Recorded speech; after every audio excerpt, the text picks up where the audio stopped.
는 그렇게 중요한 사실을 늦어도 1시간 40분 아니면은 2시간 반 이상 늦게 보고하는 건 어떻게 돼서 그런 일이 벌어진 겁니까? 저희 정보사령부에서는 31분의 관련 첩보를 저희들이 수집을 해서 정보본부 등 필요한 기관에 39분 이후로 각각 보고를 한 바 있습니다. 그럼 장관에게 보고가 왜 이렇게 늦어졌습니까? 누가 잘못한 겁니까? 장관님께 보고된 사항은 제가 지금 직접 보고하는 그런 단계가 아니기 그럼 때문에. 누구한테 보고를 했어요? 그 다음에 정보사령관이 누구한테 보고했습니까? 그건 정보본부에서 보고를 드린 걸로 자, 알고 있습니다. 정보본부장 얘기해 보세요. 예, 정보본부장입니다. 제가 그날 08시 10분에 장관께 보고가 계획되어 있었기 때문에 그때 제 아니 보고 말이 안 되는 얘기 이렇게 중요한 거를 계획된 시간에 그러면 그게 10시면 10시까지 기다렸습니까? 그 당시에는 교수님 얘기를 해야죠. 실제로 그때는 이제 우리 군에서 조치할 수 있는 사항들이 없었습니다. 쏴도 저 보고 시간이 맞지 않으면 그때 기다렸답니까? 그게 아니고 그때 위급성, 긴급성을 가지고 판단을 했는데 그 당시에는 거기서 납포했다는 것도 아니었고 납포한 것을 돌려보내겠다고 한 방송이었기 때문에 그 사실은 어떤 긴급성을 가진 것이 아니라고 판단해서. 아니죠. 그러면 더 황당한 거죠. 납포된 걸 몰랐는데 북한에서 연락이 왔으면 더 깜짝 놀래가지고서 알아봐야 되는데 저는 이건 뭔가 문제가 있다고 생각이 됩니다. 장관님께서 국민들이 지금 여러 가지로 다 이 부분에 대한 의혹을 많이 가지고 있습니다. 이 부분에서 확실하게 소상히 밝혀야 된다고 생각이 됩니다. 대통령 7시간도 가지고 날리는 판인데 지금 6일씩이나 대한민국 국민이 7명이 북한에 가서 생사를 모르는 상황에서 돌아왔는데 어떻게 이걸 이렇게 전혀 아무 일도 없다는 식으로 이렇게 안이하게 대응을 합니까? 전 이 부분 분명히 군에서 각성해야 된다고 생각이 되고 다시 추가 질문 드리도록 하겠습니다. 네, 추가 질의 시간 활용해 주시기 바랍니다. 김학용 의원님 수고하셨습니다. 다음은 존경하는 김중노 의원님 질의해 주시기 바랍니다. 예, 장관님, 참 어려운 시기에 장관 취임해서 뭐 남북관계 어렵고 정권 교체기에 또 여러 가지 내부 문제 이런 걸로 아마 참 어려움이 많고 업무 파악할 시간도 그렇게 많지 않았을 것 같은데 저는 오늘 마지막 종합국감이라 큰 틀에서 같이 여기 있는 모든 분들과 같이 고민해보자 하는 내용들 위주로 묻겠습니다. 저는 이번에 국방부 합참 병무청 방사청 육해 공군 본부 육해 공군 다 그 병사들까지 다 접하고 와서 정말 왜 이 젊은 나이에 이곳에 와서 이 추운 데 서 있는가라는 그런 참 물음을 제 스스로 해보면서 참 고맙고 감사하고 질문이나 질타를 하기보다는 미안한 마음이 들 정도로 보내왔는데 이 지금 뭐 여러 의원님들이 얘기했는데 문정인 이 특보에 대해서 정말 이렇게 해도 되는 것인지 이게 정말 뭔 아마추어도 아니고 특보에 자질이 있는 건지 저 여러 가지 생각을 해봐요. 정말 유체이탈법을 써요 항상.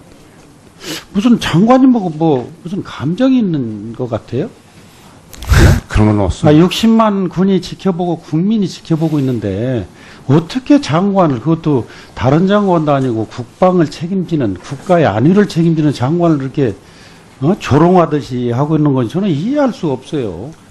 교수만 하셔가지고 조직을 모르시는 분 같기도 하고 대통령께서 이런 경우는 빨리 이걸 해결을 하셔야 될 것 같은데 누가 이걸 책임져야 되는 거예요? 한번 술이라도 한잔 해보세요. 의사소통이 네. 안 돼서 그런지 이런 문제를 빨리 해결해야 됩니다. 국민이 불안해요. 자, 그리고 이렇게 참 고생하는 전국의 60만 군인들 이번에 정말 제가 참 감격스러울 정도로 미안하고 그랬는데 그 어간의 댓글 사고 때문에 계속 나와요. 야, 이 장관 한 사람 그 당시 한 사람의 의사결정 잘못으로 전 군이 이렇게 망신을 당하고 국민으로부터 불신을 당해야 되는 이유가 뭔지 정말 애처롭고 정치적인 중립을 그렇게 외쳐대고 지키던 장관이 예하대 교육할 때도 그렇게 해왔는데 자신은 신철을 안 했어요. 지금 사이버 사령관 부르게 밑에의 부하들이 무슨 죄가 그렇게 있어서 징계를 받아야 되고 그래야 되는가. 정말 이 군을 지휘하는 분들이 다 반성해야 되고 그러고 정보 활동비, 군사 정보 활동비도 국정원에서 군인들 뭐 전체적으로 지휘하는 분들, 특히 정보 관계자들한테 예산을 주었는데, 자, 우리 사이버 사령관 잠깐 일어나 보세요. 지금 한 달에 얼마 받습니까? 국정원에서 주는 군사 활동비. 간단하게 받느냐 안 받느냐. 저는 안 받습니다. 한번 확인을 해보겠습니다. 정말이에요? 정말입니까? 책임질 수 있어요? 예, 책임질 수 있습니다. 제가 알기로는 사이버 사령관, 뭐 기무사령관 장관님도 받으실 겁니다. 저기 뭐 얼마 받느냐 묻고 싶지 아닙니다. 않아요. 저 존경하는 김중노 의원님께서 뭐 질문하시니까 제가 확인을 했습니다. 그런데 문재인 정부 이후에서는 돈이라든가 예산 같은 건 전혀 국정원에서 지원받는 게 하나도 없습니다. 아니, 그거 좋습니다. 안 받으면 네. 좋은데 그거 한번 다시 한번 체크해 보세요. 제가 알기로는 지속적으로 해왔어요. 아닙니다. 지금까지 어떤 정권에서든지. 예. 근데 이 정권 와서 안 하셨다면 참 좋은 일이고, 그런 그 커넥션이 돼 가지고 왜 정치적인 중립을 못 지켰는가?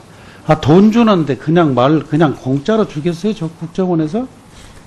저 이해가 안 가요. 편법적이고, 그리고 장관님 밑에는 부하들이 다른 데서 돈 받고 정보를 제공한다면 그것도 웃기는 일 아니에요? 그럼 말이 안 되는 겁니다. 말도 안 되죠? 예. 이거 한번 다시 한번 정리를 해보세요. 왜냐하면 저는 이런 것들이 여러 군데 내재돼 있어요. 지금 이제 구룡 코스 저 골프장에 그 지인 그 대통령님 별장이라는 것도 정말 이해할 수 없는 부분들이 많아요. 그걸 이제 지금 완벽하게 자료를 구하지 못해서 더 말씀드리고 싶지 않은데, 군 국방비가 102억 원이 거기에 투입되고 그런 그 절차를 보면 전부 다 잘못되어 있는 거예요. 그걸 장관님이 지금 정말 취임하면서 이기는 군, 공룡을, 표범을 만들겠다고 단언하셨는데, 이거를 전부 다 이런 것들이 국방개혁하고 관련이 된다고 보여요. 그러면 군의 국방개혁이나 적폐의 목표는 이겨서 싸우는 군대 만드는 맞습니다. 거죠. 그거에 저해되는 요소, 부정적인 요소를 제거하는 것이 저는 적폐 청산이고 국방개혁의 핵심이라고 봐요. 그러면 거기에서 제일 중요한 것이 3군 통합이 아닌가. 3군 통합을 했을 때 정말 모든 게 해결된다고 봐요, 저는. 그런데도 역대 정권이 할 수 없었던 이유들이 많지요. 예. 이거 안 하면 굉장히 문제가 있어요. 국방비도 다니는 데마다 다 입 벌리고 있어요. 국방비 더 달라고, 국방비 더 달라고. 그거 어떻게 충족을 하고 앞으로 첨단 과학부를 만들 것이며, 또 병력 수급을 어떻게 해결이 안 돼요. 신이 내려와도. 이런 거 다 해결해. 저 보세요.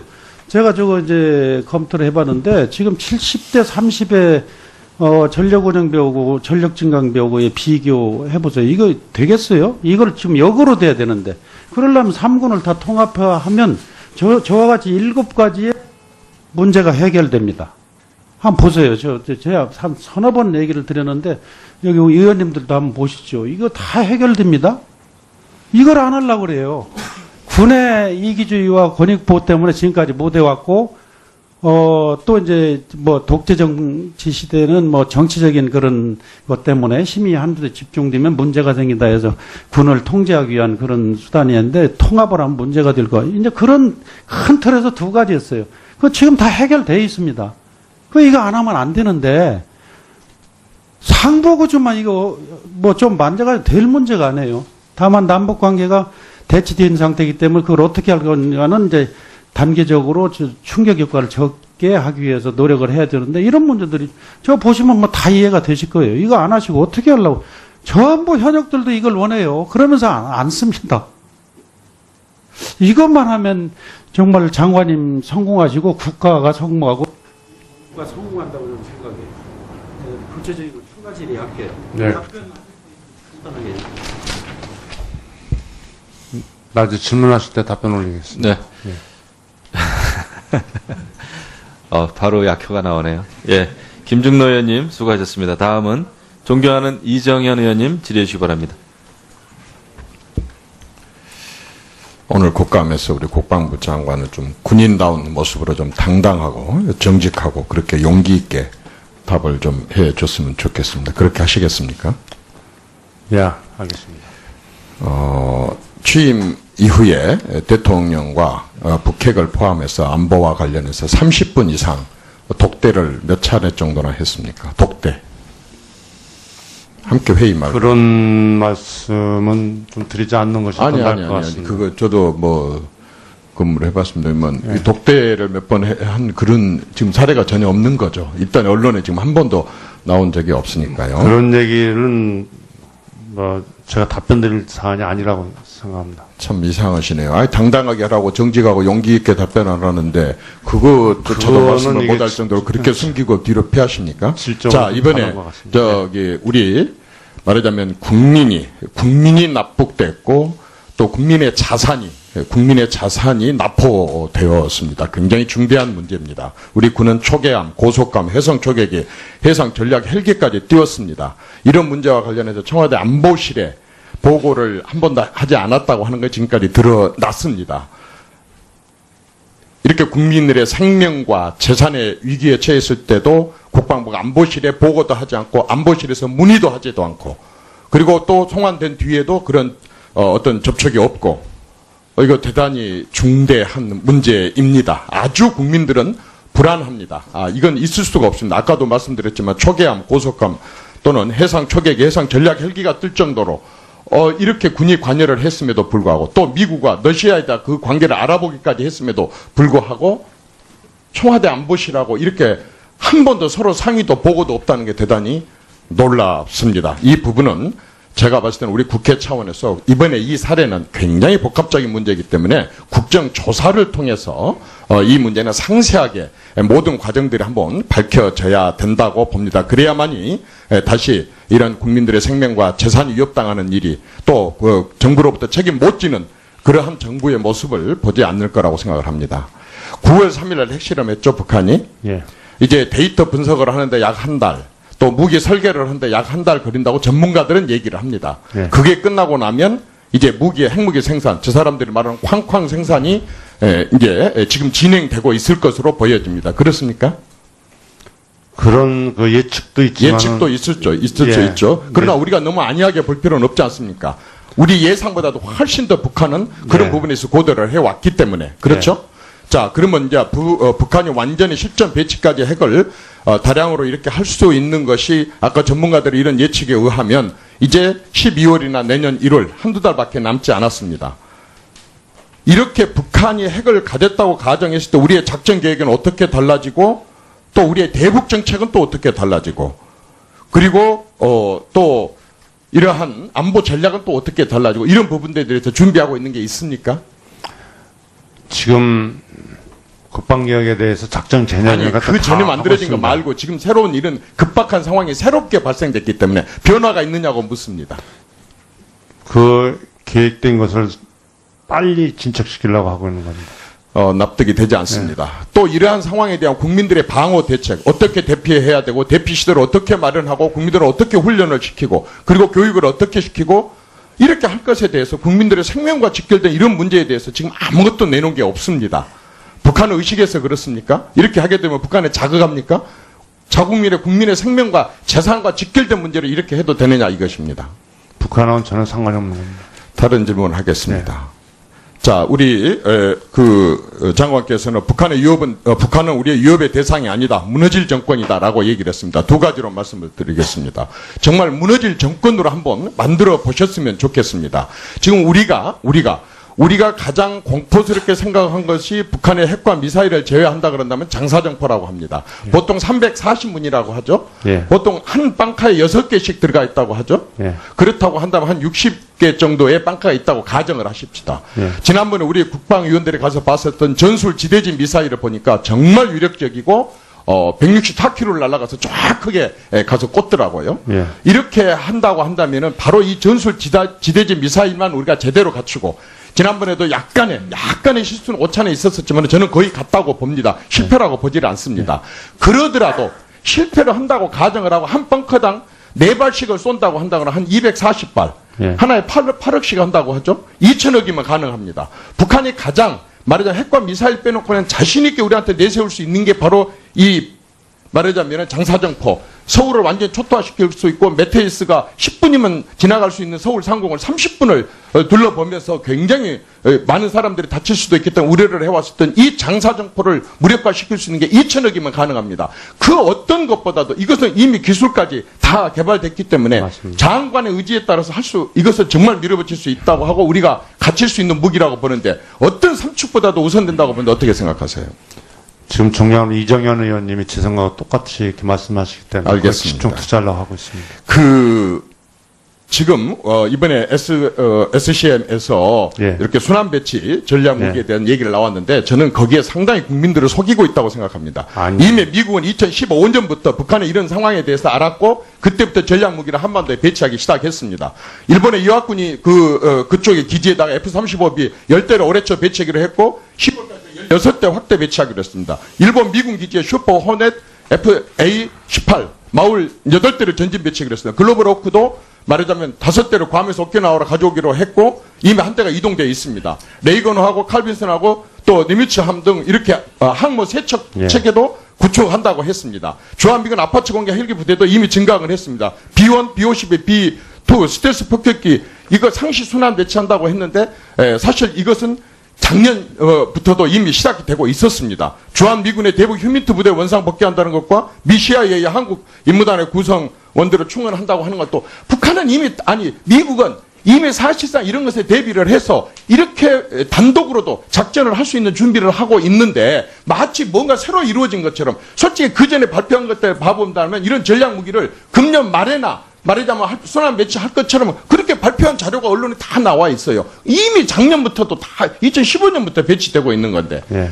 이런 식으로 국민들을 갖다가 믿지 못하게 전략을 수립을 한다든지 시행을 한다든지 안보 정책을 발표를 한다든지 이렇게 하면 국민들이 불안합니다. 정말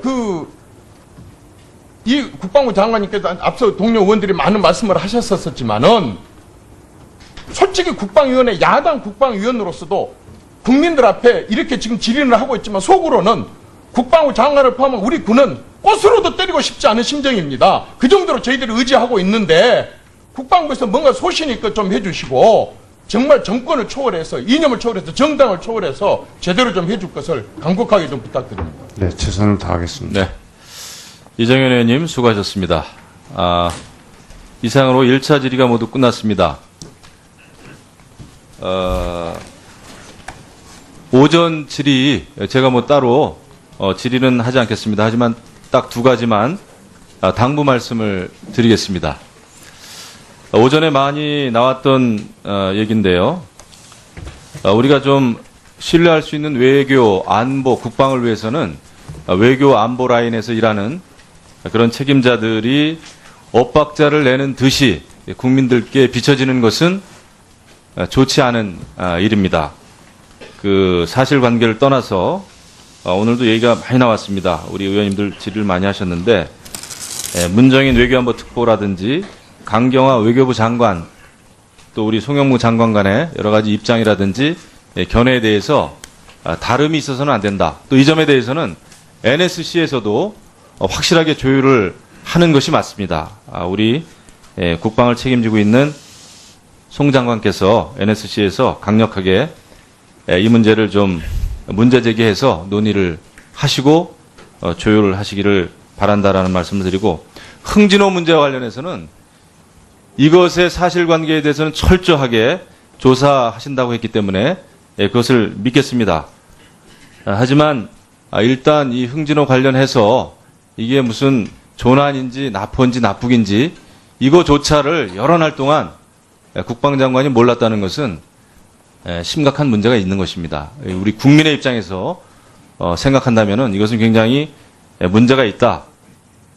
이것이 북한이 송환 조치를 발표하지 않았으면은 완전히 미궁으로 빠지는 사건 아니겠습니까?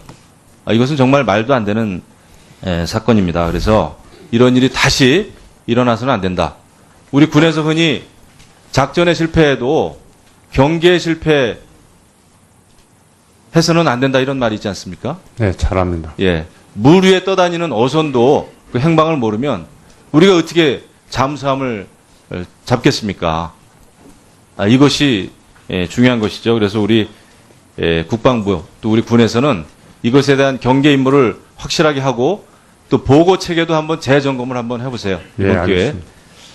예, 이상으로 제 언급을 마치겠습니다. 시간이 많이 경과되었으므로 오전 감사를 마치고 오후 2시 30분에 계속하겠습니다. 감사 중지를 선포합니다.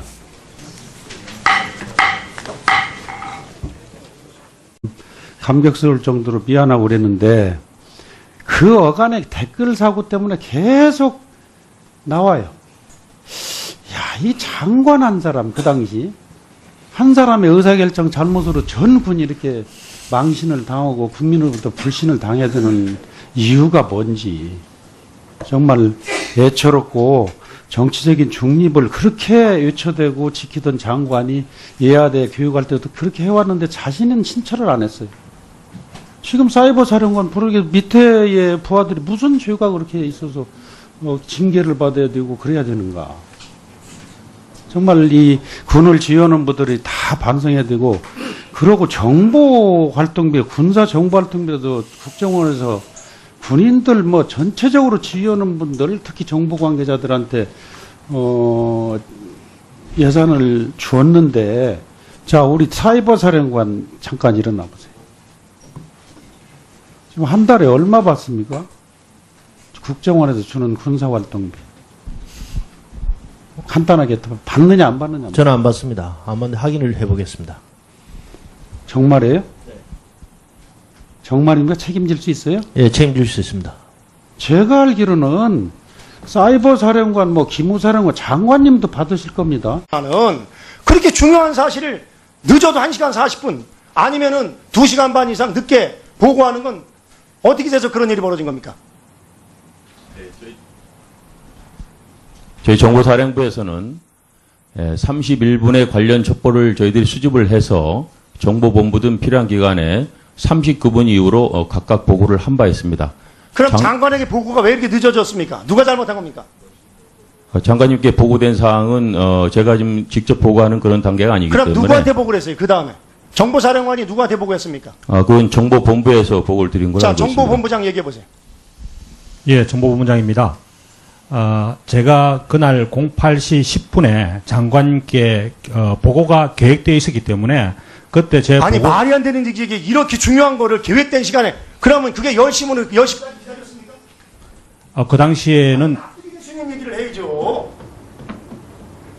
실제로 그때는 이제 우리 군에서 조치할 수 있는 사항들이 미사일을 없었습니다. 쏴도 저 보고 시간이 맞지 않으면 그때 기다렸답니까? 그게 아니고 그때 위급성, 긴급성을 가지고 판단을 했는데 그 당시에는 거기서 납포했다는 것도 아니었고 납포한 것을 돌려보내겠다고 한 방송이었기 때문에 그 사실은 어떤 긴급성을 가진 것이 아니라고 판단해서 그러면 더 황당한 거죠. 와서 정말 왜 이 젊은 나이에 이곳에 와서 이 추운 데 서 있는가라는 그런 참 물음을 제 스스로 해보면서 참 고맙고 감사하고, 질문이나 질타를 하기보다는 미안한 마음이 들 정도로 보내왔는데,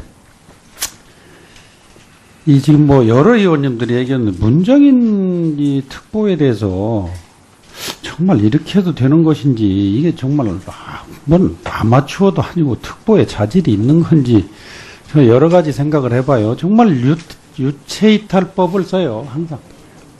무슨 장관님 보고 뭐 무슨 감정이 있는 것 같아요? 그런 건 없습니다. 60만 군이 지켜보고 국민이 지켜보고 있는데 어떻게 장관을, 그것도 다른 장관도 아니고 국방을 책임지는, 국가의 안위를 책임지는 장관을 이렇게 조롱하듯이 하고 있는 건지 저는 이해할 수가 없어요. 교수만 하셔가지고 조직을 모르시는 분 같기도 하고. 대통령께서 이런 경우는 빨리 이걸 해결을 하셔야 될 것 같은데 누가 이걸 책임져야 되는 거예요? 한번 술이라도 한잔 해보세요. 의사소통이 네. 안 돼서 그런지 이런 문제를 빨리 해결해야 됩니다. 국민이 불안해요. 자, 그리고 이렇게 참 고생하는 전국의 60만 군인들, 이번에 정말 제가 참 저기 뭐 얼마 받느냐 묻고 싶지 아닙니다. 않아요. 저 존경하는 김중노 의원님께서 뭐 질문을 하시니까 제가 확인을 했습니다. 그런데 문재인 정부 이후에서는 돈이라든가 예산 같은 건 전혀 국정원에서 지원받는 게 하나도 없습니다. 아니, 그거 좋습니다. 안 받으면 네. 좋은데 그거 한번 다시 한번 체크해 보세요. 제가 알기로는 지속적으로 해왔어요. 아닙니다. 지금까지 어떤 정권에서든지. 예. 근데 이 정권 와서 안 하셨다면 참 좋은 일이고, 그런 그 커넥션이 돼가지고 왜 정치적인 중립을 못 지켰는가? 돈 주는데 그냥 공짜로 주겠어요? 저 국정원에서?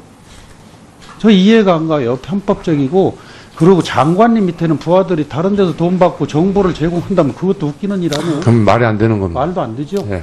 이거 다시 한번 정리를 해보세요. 왜냐하면 저는 이런 것들이 여러 군데 내재되어 있어요. 지금 이제 구룡 코스 골프장에 그 지인 그 대통령님 별장이라는 것도 정말 이해할 수 없는 부분들이 많아요. 그걸 이제 지금 완벽하게 자료를 구하지 못해서 더 말씀드리고 싶지 않은데, 군 국방비가 102억 원이 거기에 투입되고 그런 그 절차를 보면 전부 다 잘못되어 있는 거예요.